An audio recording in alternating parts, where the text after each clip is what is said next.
Prólogo a la primera edición. La obra, cuyo primer tomo entrego al público, es la continuación de mi trabajo, Contribución a la crítica de la economía política, publicado en 1859. La prolongada pausa, entre el comienzo y su continuación, se debió a una enfermedad que me ha aquejado durante años e interrumpido, una y otra vez, mi labor. En el primer capítulo del presente tomo, se resume el contenido de ese escrito anterior, y ello, no solo para ofrecer una presentación continua y completa. Se ha mejorado la exposición en la medida en que la materia lo ha permitido. Aquí, se han desarrollado puntos que allá, apenas se esbozaron. Mientras que otros puntos ampliamente desarrollados allá, aquí simplemente se enuncian. Por supuesto, los capítulos sobre la historia de la teoría del valor y de la teoría del dinero han sido omitidos del todo. En cambio, el lector del trabajo anterior encontrará en las notas del primer capítulo referencias a nuevas fuentes para el estudio de la historia de estas teorías. Los comienzos son siempre difíciles y esto rige para todas las ciencias. Por tanto, la comprensión del primer capítulo, y en especial de la parte dedicada al análisis de la mercancía, presentará la mayor dificultad. He dado el carácter más popular posible a lo que se refiere más concretamente al análisis de la sustancia y magnitud del valor. Nota al pie. Esto me ha parecido tanto más necesario en cuanto a la obra de Ferdinand Lassalle contra Schulze-Delitzsch, en el que declara explicar la quinta esencia intelectual de mis concepciones sobre esos temas, ya que contiene errores importantes. Dicho sea de paso, el que Lassalle haya tomado casi textualmente de mis escritos, y por cierto, sin consignar las fuentes, todas las tesis teóricas generales de sus trabajos económicos, por ejemplo, las relativas al carácter histórico del capital, a la conexión entre las relaciones de producción y el modo de producción, etcétera, etcétera, valiéndose incluso de la terminología creada por mí, ha de deberse seguramente a razones de orden propagandístico. Naturalmente, no me refiero a sus explicaciones de detalle y aplicaciones prácticas, con las cuales nada tengo que ver. Fin de la nota al pie. La forma de valor, cuya figura acabada es la forma de dinero, es sumamente simple y desprovista de contenido. No obstante, hace más de 2000 años que la inteligencia humana procura en vano desentrañar su secreto. Mientras que ha logrado hacerlo, cuando menos aproximadamente, en el caso de formas mucho más complejas y llenas de contenido. ¿Por qué? Porque es más fácil estudiar el organismo desarrollado que las células que lo componen. Por otra parte, cuando analizamos las formas económicas, no podemos servirnos del microscopio ni de los reactivos químicos. La capacidad de abstracción ha de suplir a ambos. Ahora bien, para la sociedad burguesa, la forma de mercancía que adopta el producto del trabajo o la forma de valor de la mercancía es la forma celular económica. Al profano, le parece que analizarla no es más que perderse en meras minucias y sutilezas.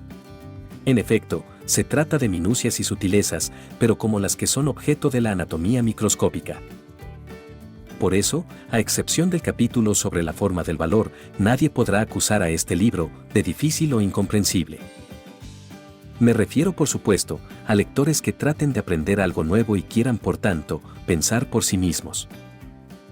El físico, para observar los procesos naturales, o bien lo hace donde se presentan en la forma más nítida y menos deformada por influencias perturbadoras, o bien, si puede, hace experimentos en condiciones que aseguren el desarrollo del proceso en su forma pura.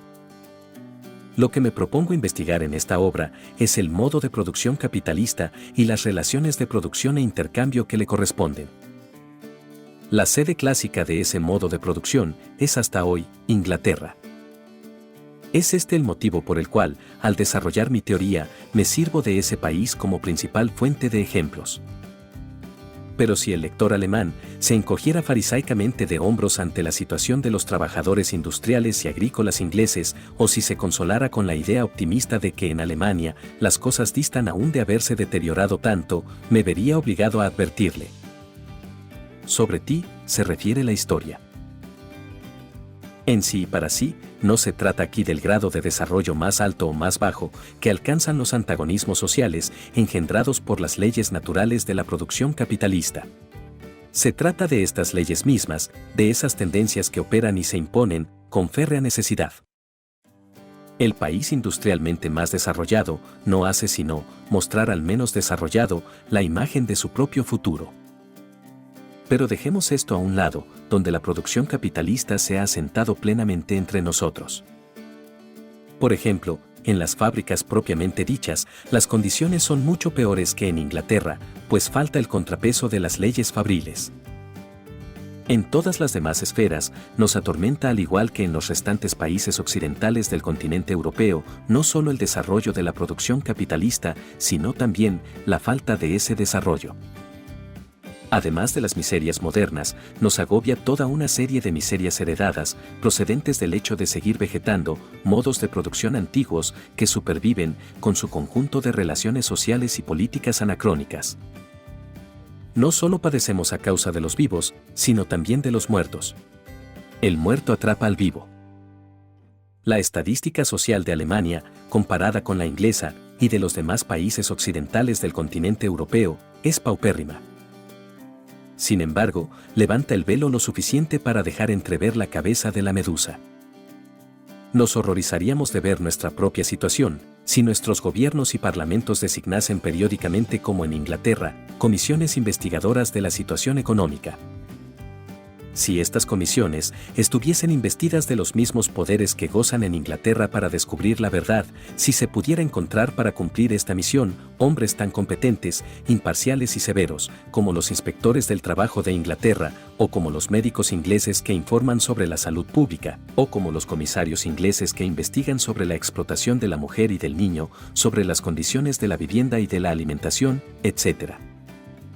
Perseo se cubría con un casco mágico para perseguir a los monstruos. Nosotros nos colocamos este casco mágico sobre nuestros ojos y oídos para poder negar la existencia de los monstruos. No debemos engañarnos, así como la guerra por la independencia norteamericana en el siglo XVIII fue el toque de alarma para la clase media europea. La guerra civil norteamericana del siglo XIX lo ha sido para la clase obrera de Europa.